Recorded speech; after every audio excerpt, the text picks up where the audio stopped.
Hey there. Tonight, we're not sitting down for supper. There's no feast, no table lined with candles, no steaming roasts or trenchers heaped with stew. Tonight, we're eating on the move. Because in the medieval world, food didn't always come in courses. It came in moments. Quick, strange, chewy moments squeezed between work and war, between frost and famine. It came wrapped in cloth, carried in a pouch, or pulled straight from the fire and stuffed in your mouth before it burned your fingers. These were the snacks, the strange ones, the practical ones, the ones that clung to your ribs and gave you just enough to keep swinging a hammer, ploughing a field, or trudging through a storm. Tonight, you'll walk with a mason, a monk, a shepherd, a thief. You'll taste what they carried, what they bit into at dawn, what they stashed away in secret, and what they offered their friends in silence. Some of these snacks are clever, some are gross, some are beautiful in how little they ask from the world around them, but all of them are real. So if this kind of gentle, wandering storytelling helps you fall asleep, or at least helps you slow down, feel free to like the video, maybe subscribe, and let me know in the comments where you're listening from and what time it is. Now close your eyes, tuck yourself into your straw mat or under your travelling cloak, and take a bite from a forgotten pocket of history.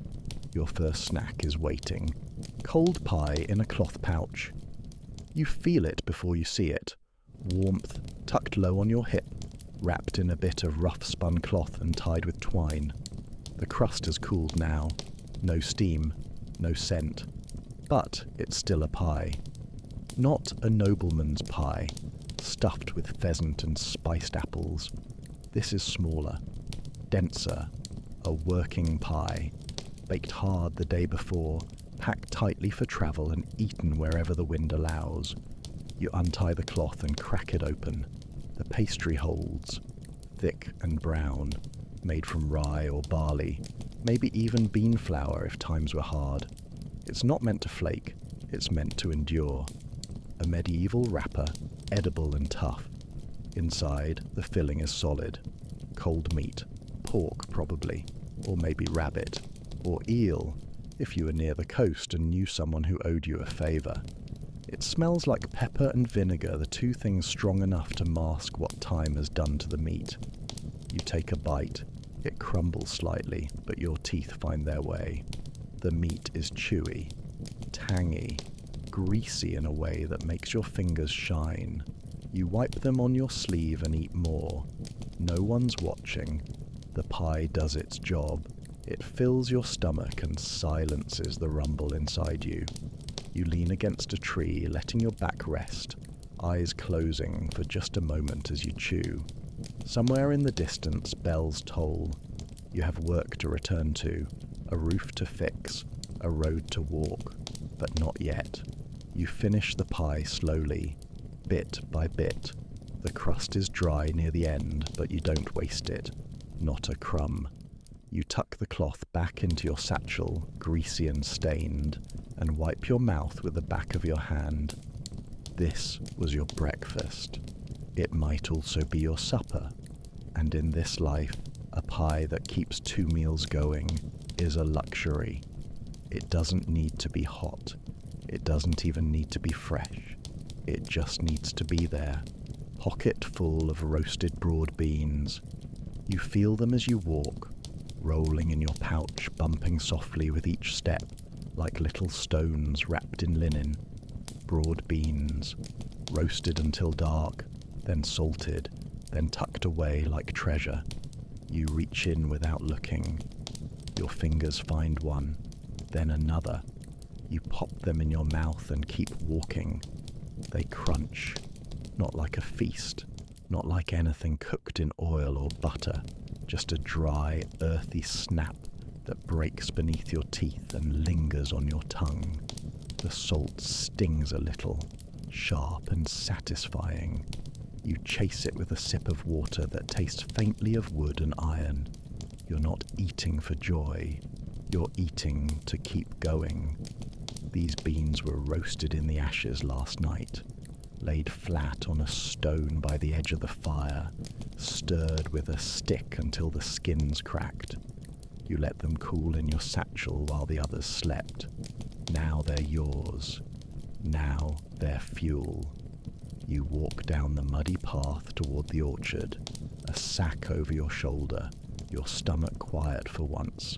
It's not a meal, but it's something. A snack. The kind you don't have to stop for. The kind that fills a silence and a space between chores.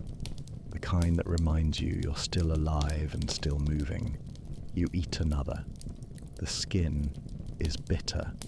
The inside softens slowly, like it's remembering what it used to be before fire, and salt made it into something more. Your teeth are stained now. You wipe them with the back of your hand. In the distance, someone is calling. You toss one last bean into your mouth and tie the pouch shut. You'll eat the rest later. Maybe at sunset. Maybe tomorrow. They'll keep. And that's what makes them precious. Because in your world, anything that lasts longer than a day is worth carrying, even if it crunches like gravel. A heel of bread dipped in fat. It's hard. You have to press it with your thumb first, just to make sure it hasn't turned to stone overnight. The heel of yesterday's loaf, coarse, dry, dark as earth. The kind of bread that cuts your mouth if you're not careful. But you know the trick. You unwrap the cloth bundle tied at your side and reveal the prize, a lump of congealed fat, pale, waxy, caught in the bottom of a cracked wooden bowl, scraped clean and saved for moments like this. You tear off a corner of the bread, dip it slowly into the fat. It doesn't melt, it clings. A smear is enough. The taste carries weight. You take a bite, salt, smoke, the ghost of meat. That's all it is now, a memory rendered into lard. But it softens the bread, eases the chew, fills your mouth with something that almost feels rich, even if your fingers come away greasy and your breath smells like a butcher's bench. You close your eyes. For a moment, you imagine you're at a feast. Just a flicker of it. Candlelight, pewter platters, a pig turning on the spit. But it passes. You're not at a feast. You're sitting on a stump, boots muddy, stomach half full, chewing hard on a crust you nearly threw out this morning. You're glad you didn't. You dip again. Deeper this time. Scrape the bottom. The fat is nearly gone, but you stretch it as far as you can. A smear can change everything. You've seen it spread on barley cakes, rubbed into porridge, melted into cabbage water to fool your tongue into thinking it's soup. But this is something else. This is you, alone, on a walk between tasks, eating something simple, something real. A poor man's butter, a traveller's trick, a peasant's gold. The last bite crunches slightly, burnt crust. You chew anyway. The fat is gone. You fold the cloth, tuck it away, and get up. The next thing waits, always, but at least now you're ready for it.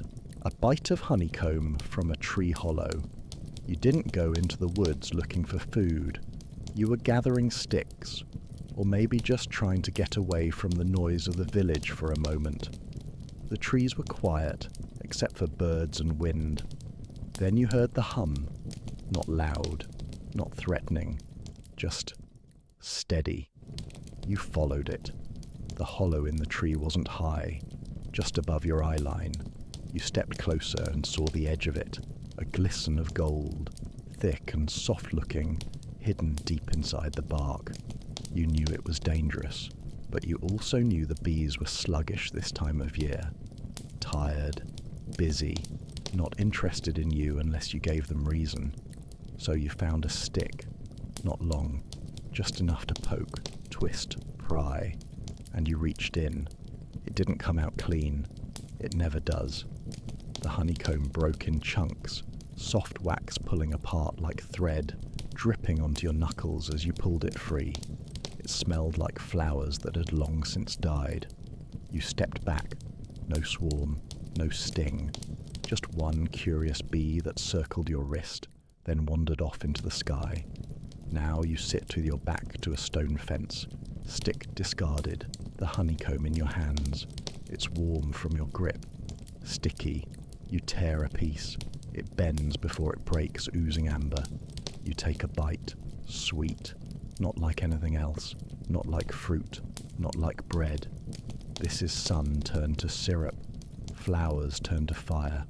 The wax catches between your teeth, but you chew it anyway, rolling it over your tongue like something sacred. There are flecks of bark. Maybe an ant. You don't care, because this isn't part of a meal. It is the meal. Unplanned, undeserved, found like a secret. You eat until the sweetness fades into your chest and your fingers are too sticky to keep going. What's left, you wrap in a fold of cloth. Salted herring wrapped in leaves. It's not fresh. It was never meant to be. Salted herring doesn't spoil because it was already spoiled on purpose. Drowned in brine, buried in barrels, pressed between stones until every ounce of water, every breath of sweetness was replaced by salt. That's what keeps it alive. Long after the sea is out of sight, you unwrap it slowly. Not from paper. There is no paper. From leaves, broad, dark, bitter-smelling things that grew near the marsh, tough enough to hold back grease and keep out flies. You picked them yesterday. You do it again. The fish glistens inside, pale and silver and stiff. It bends like cured leather. The skin is tight. The smell is heavy, sharp, deep, almost sour. You've eaten this before. You know better than to breathe too deep. Still, your mouth waters. You tear a piece off with your fingers. The flesh fights back. It's not soft, not tender. This fish was made for chewing, not savouring. You bite. Salt. More salt than anything else. A sting on your tongue. The metallic tang of something that once swam and now survives, only because it was soaked in preservation. But it fills you. The protein hits your blood like fire. Your muscles unclench a little. Your stomach, knotted for hours, begins to quiet. You chew slowly. Swallow. Then take another bite. You'll have to drink soon. Salt like this demands water. But the stream is nearby. You'll walk there later. Maybe dip your fingers in and rinse the last of the fish oil from your lips. You finish half the herring. Wrap the rest again. It'll last. Maybe 2 more days. Maybe 3. It's a traveller's food. A fisherman's pocket ration. The kind of meal that doesn't rot, doesn't need fire, and doesn't forgive soft teeth. You sit for a while, watching the flies circle the leaves. The fish is gone. The smell lingers. And so does the warmth in your belly. That's all you needed. An onion carried in a sleeve. You reach into your tunic, down past the fraying hem and the scratchy linen lining, and your fingers find it. Round, smooth, a little soft in one spot. An onion, carried for miles in your sleeve like a coin you can't spend. Pressed to your skin, warmed by your sweat. You pull it out slowly, like it's a secret, because it is. Not everyone can spare a whole one, not for a snack. Onions are meant for stews, for flavouring pots of barley and cabbage and whatever else you can stretch into supper. But this one, this is yours. You bite straight in. No cooking, no chopping, just raw, sharp, and alive. The skin cracks, the juice runs, it stings your teeth and burns your nose. You chew with your mouth open, trying to breathe through the fire. Tears rise to your eyes before the second bite, but you don't stop, because beneath the bite, beneath the harsh, sulphurous hit, there's something clean. Something simple, something real. It tastes like what it is, the root of the ground, the sting of the world. It bites you back, but you've grown used to that. You eat half, then pause. The rest will keep. You tie it in a rag, tuck it into your belt. Later, you might rub it on bread, or toss it into a pot, or just chew it again when your legs start to wobble and the road keeps going. You wipe your eyes, not from sadness, just onion, just survival. It's not a sweet treat, it's not warm, but it makes you feel sharper, more awake, more there. The kind of food that doesn't comfort, but reminds. You are alive, and your breath will now announce that fact to everyone you pass. Cheese rind from a traveller's bag. You found it while rummaging for something else. Tucked deep in the fold of your satchel, hidden beneath an old bit of cord and a broken buckle. Hard, misshapen, dusted with flour, and wrapped in a cloth that smells like yesterday's road. A cheese rind. You don't even remember when you packed it. Could have been from the inn 2 towns back. Maybe the shepherd gave it to you in trade for sharpening his shears. It's hard now. The outer skin is waxy, cracked. The smell is faint but sharp, sour and nutty like milk gone stubborn. You lift it to your mouth and take a cautious bite. It resists. Your teeth grind against the edge like it's wood. You chew slowly. It softens, but just barely. The flavour is intense, concentrated. All the salt and age from the rest of the cheese, packed into this thin, unwanted sliver that most would have tossed to a dog. But not you. You eat everything, because when food is hard to come by, the rind becomes the meal, a gift of edge and memory. You chew more, it gets easier. Your jaw works, your mouth waters. The second bite tastes better than the first. And that's the secret of snacks like this. They don't start good, but they stay with you. You can gnaw a rind through 2 miles of walking. You can suck on it until it softens like old leather. You can keep it long after the hunger's past, and it will always give a little more. It's not noble food, not rich, but it's a survivor's food.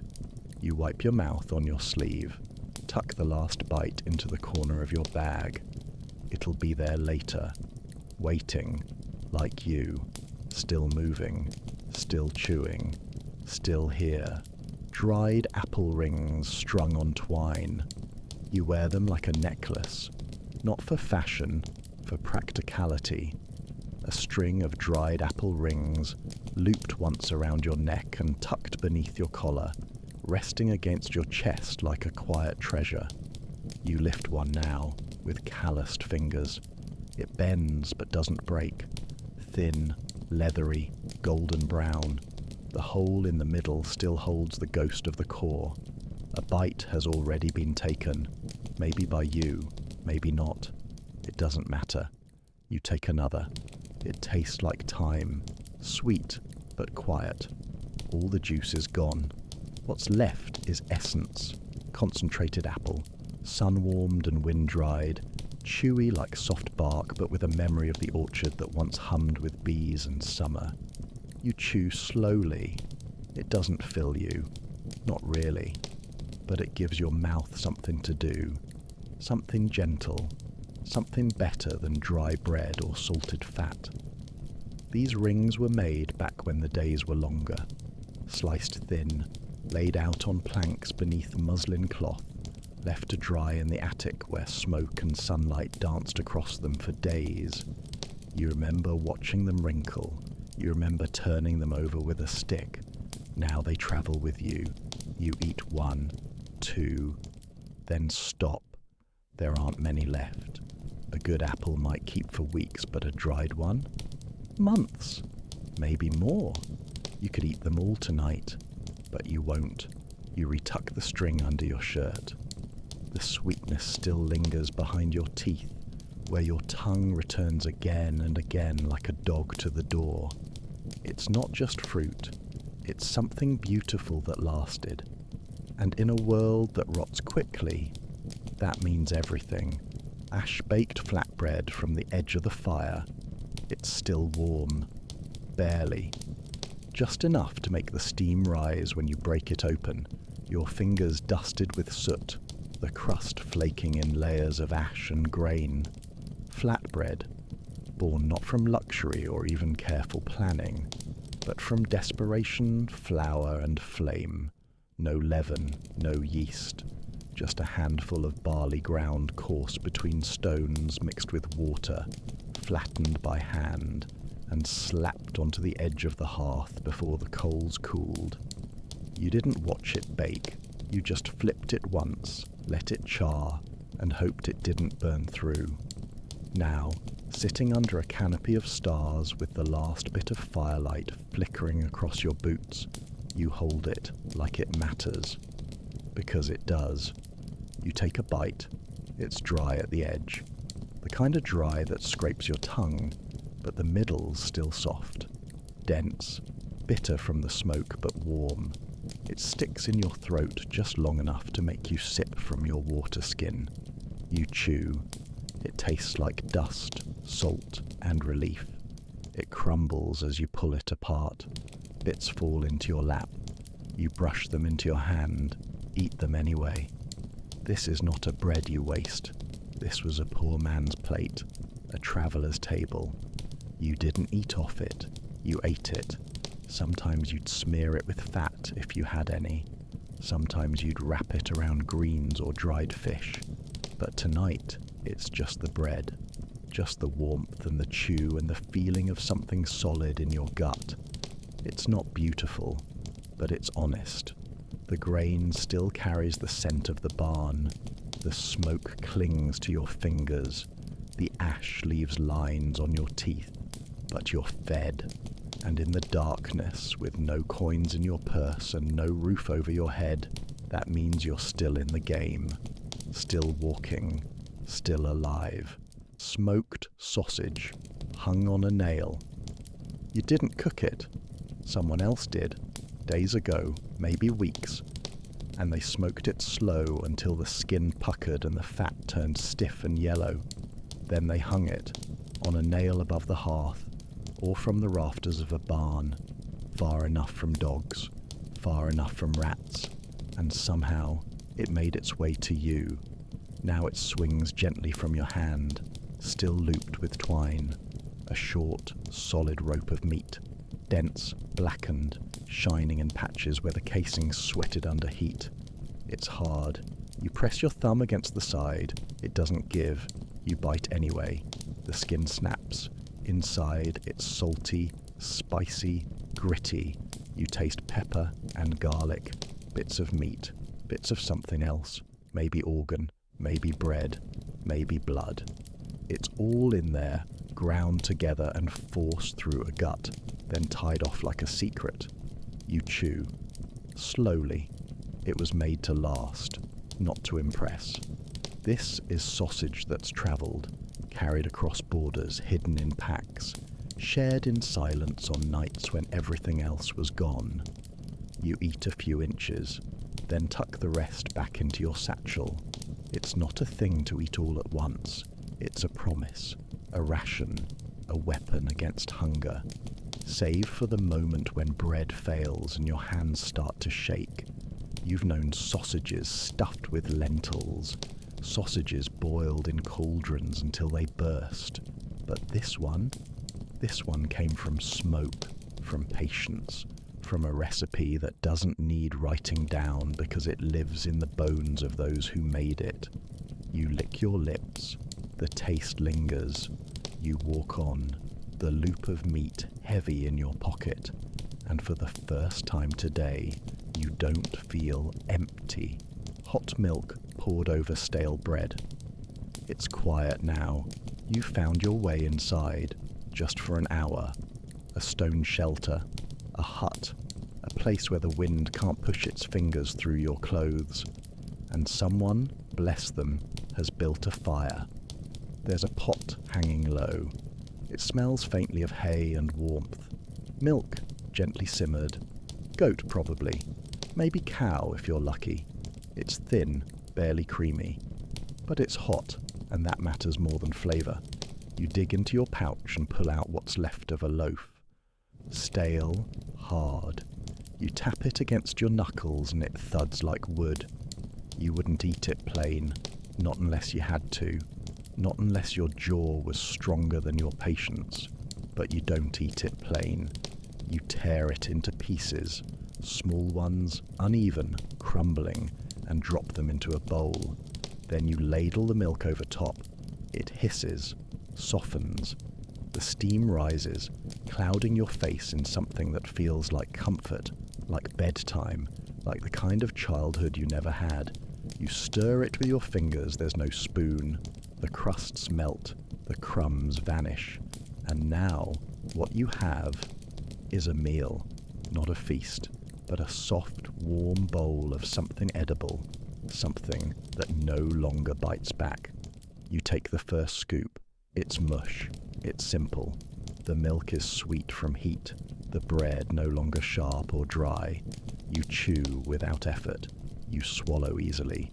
You eat slowly, not because you're savouring, but because you want it to last. This was once peasants' food. Now it's your luxury, because it's warm, and because it doesn't fight you.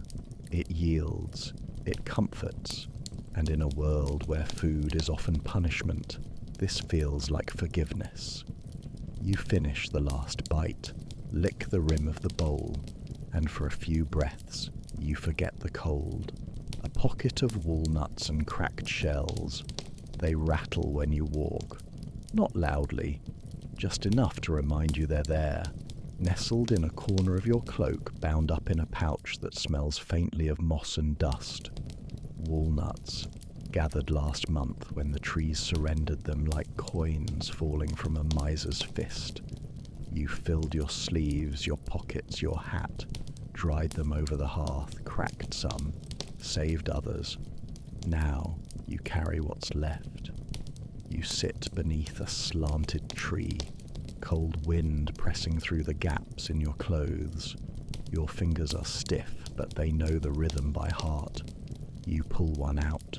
The shell is rough, ridged, solid as bone. You grip it in your fist, set it against a flat stone and strike with the back of your knife. Crack. The shell splits imperfectly, always imperfectly. Tiny pieces scatter like teeth. You pick them free, flick them away, carefully pluck out the flesh inside, twisted, golden, bitter at the edge. You pop it into your mouth, chew. It's not sweet, not like chestnuts. This is oilier, sharper, almost smoky, but it fills the hollow in your gut. It quiets the ache in your throat. It gives your jaw something to do. You crack another. Some come out whole, some crumble. You eat them all the same. The shells pile up at your side, like small reminders of time well spent. This is a quiet snack, a patient one, not made to rush, not meant for hunger that needs immediate rescue, but it teaches you something. That food can ask something of you, and you'll answer, crack by crack. You finish the last one. Your hands smell like bark and oil. The wind picks up. You wrap the pouch and tuck it away again. You'll find more, or maybe you won't. But for now, the sound in your belly is gone, and the world feels less sharp. A boiled egg tied in cloth. You forgot it was there, tucked deep in the folds of your satchel, wrapped in a rag once used to bandage your hand. Round, smooth, still faintly warm if you hold it long enough. A boiled egg, not from a market, not even from your own hens. You traded for it yesterday. A sharpening stone and half a song for one small egg, boiled over a smoky fire until the white was firm and the yolk hummed like gold. You peel it slowly. The shell flakes off in pieces, sticking to your fingers. Some bits cling to the skin. You scrape them off with a fingernail, flick them into the grass. You've done this before, more times than you can count. There's no salt, no pepper, no plate. You bite into it. The white is rubbery, chewy, cool now, but not cold. The yolk is dense, slightly crumbly, dry at the center, rich and earthy. You chew slowly. The taste is mild, but steady, familiar, honest. This isn't a celebration food. It's not roasted or buttered or baked into a pie. It's just a thing that lives inside something else. A food with a shell, a secret, and you've just eaten it. You finish the rest in 3 bites. Clean, quick, efficient. It fills the space in your stomach and gives your body something to think about. You save the shell, not because it's pretty, but because it can still be ground and used, mixed into the soil, given back to the hens. Nothing is wasted, not here. You fold the rag, tuck it back. You're still hungry maybe, but not empty, and there's a comfort in that, because on a long walk, under grey skies and quiet winds, the smallest food can feel like the biggest mercy. Hard sugar loaf, chipped with a knife. You've carried it for weeks, tucked in the deepest part of your pack, wrapped in linen, hard as stone. A cone-shaped lump of boiled sweetness. A sugar loaf, white where the cloth protected it, brown where time and touch have worn it thin.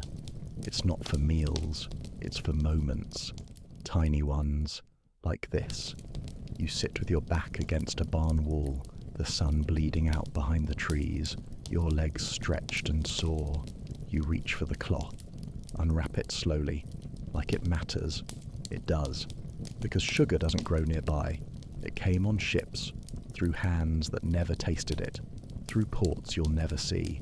It's foreign, costly, strange, and now it's yours. You draw your knife, small, dull. The tip finds the edge of the cone, and with a quiet, patient scrape, you chip off a sliver, then another. You catch them in your palm. They glisten, fragile shards like broken glass. You place one on your tongue and let it melt. It takes its time. First comes the sharpness, pure and clean, then a sudden flood of warmth, like sunlight, but for your mouth. It rushes through you, too sweet for comfort, too rare to waste. You don't chew, you let it vanish, piece by piece. You chip off another flake, then one more. Your fingers are sticky now, the knife edge dulled by the grind.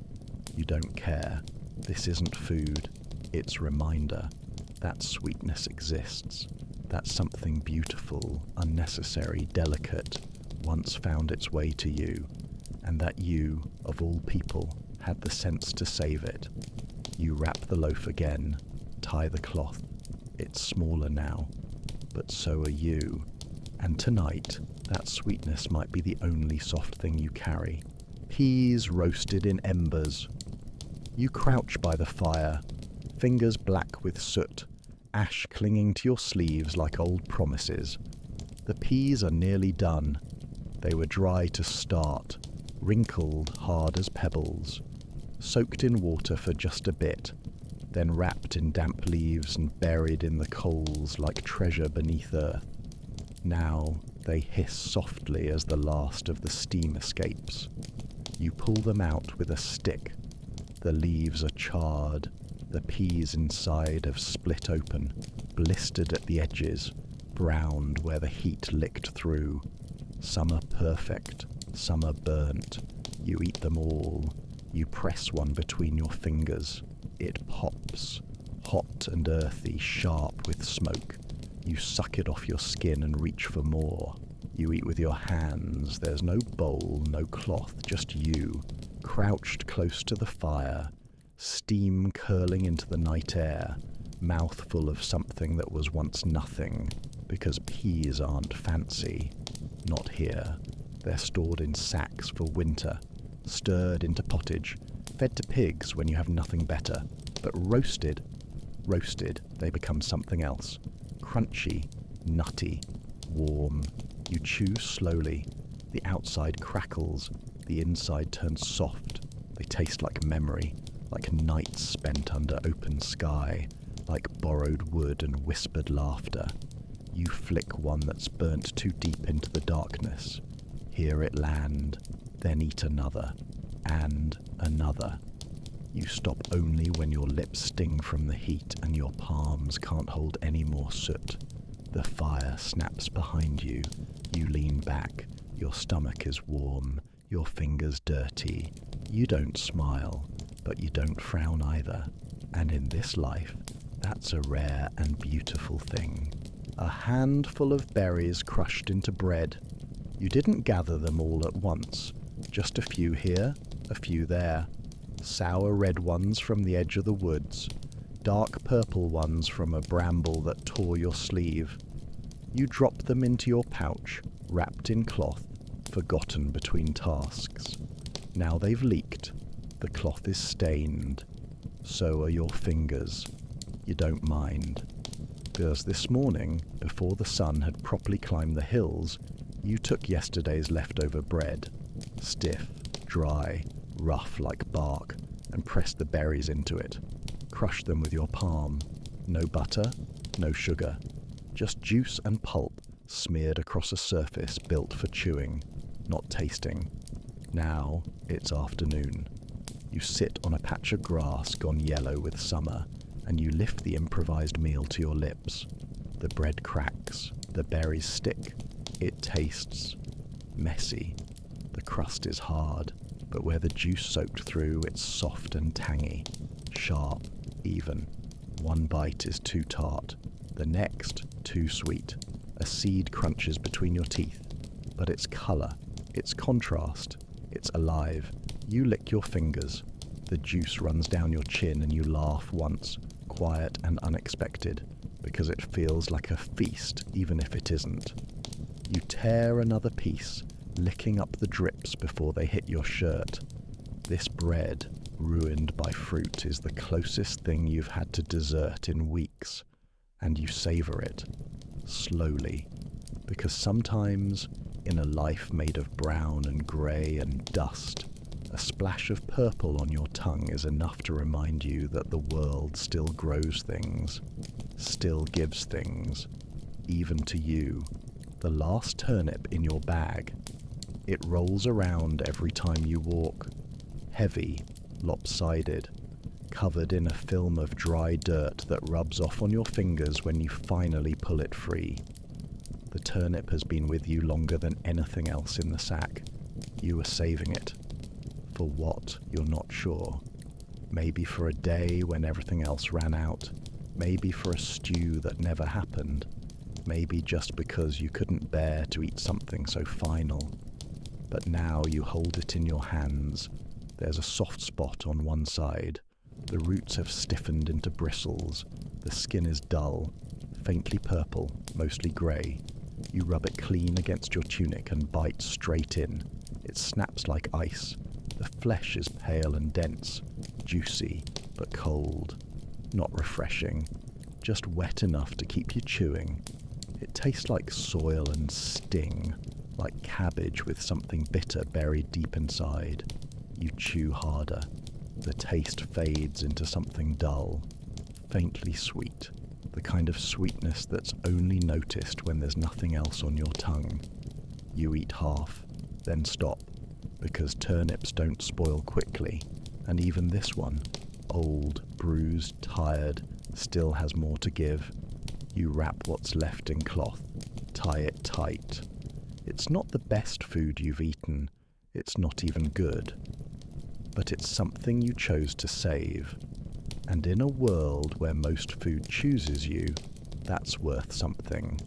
You shoulder your bag again, heavier now that it's lighter, and you walk. A bone sucked clean and saved for later. It doesn't look like much now. A little scrap of bone, smooth at the edges, pitted where the marrow once lived. You pull it from the pouch like a relic, a trophy, a secret kept just for you. You remember the meal. Barely a sliver of meat clung to it then. Stringy, sinewy, browned at the edge where the fire licked it. It could have been mutton, could have been pigeon. You didn't ask. You just chewed and chewed until your gums ached and your teeth scraped the bare truth of the thing down to the gleam. Then, instead of tossing it, you tucked it away because it wasn't done. You bring it to your mouth again. It smells like old fat, smoke, your own hands. You suck on it slowly. Not out of hunger, not anymore, but out of habit. Like the bone still remembers the taste and you can coax it back if you just hold it long enough on your tongue. There's nothing left. And yet, it comforts you, because the sucking is a rhythm, a ritual, a reminder that even the smallest scrap of a meal had meaning. You hold it between your fingers, admire its weightlessness. People think the meal is over when the meat is gone, but you know better. You can keep chewing through the silence, keep finding flavor in the echoes, keep moving long after the feast is forgotten. You tuck the bone away again. Maybe you'll carve something into it later. Maybe you'll give it to someone hungrier than you. But for now, it stays with you as a memory, as a message that nothing was wasted, not even this. You made it, not to the end of a feast, but through something stranger, smaller, realer. 17 odd little moments and one last gnawed bone. Not golden platters, not royal courses, just bits and pieces, scavenged, packed, wrapped in cloth, chewed under trees and beside fires, swallowed in silence and sometimes spit back out. This was how people survived. Not with plenty, not with luxury, but with whatever they could carry, whatever they could find, whatever stayed warm long enough to eat, or dry long enough not to rot. And now, you've tasted all of it. The sharp, the sour, the sweet, the hard crust and the soft yolk, the leaf-wrapped fish and the smoky peas, the dried fruit that stuck to your fingers, the sugar shard that vanished on your tongue. You walked in the shoes of a world where even food had to fight for its place, and you came out the other side. So take a breath, let your stomach settle, let your mind drift somewhere quieter. If you're still awake, maybe drop a comment. Tell me which strange little bite stuck with you, or what time it is where you are. If you're already asleep, good. That means the work is done, and that maybe for the first time all day you're somewhere warm, full, and still. Good night.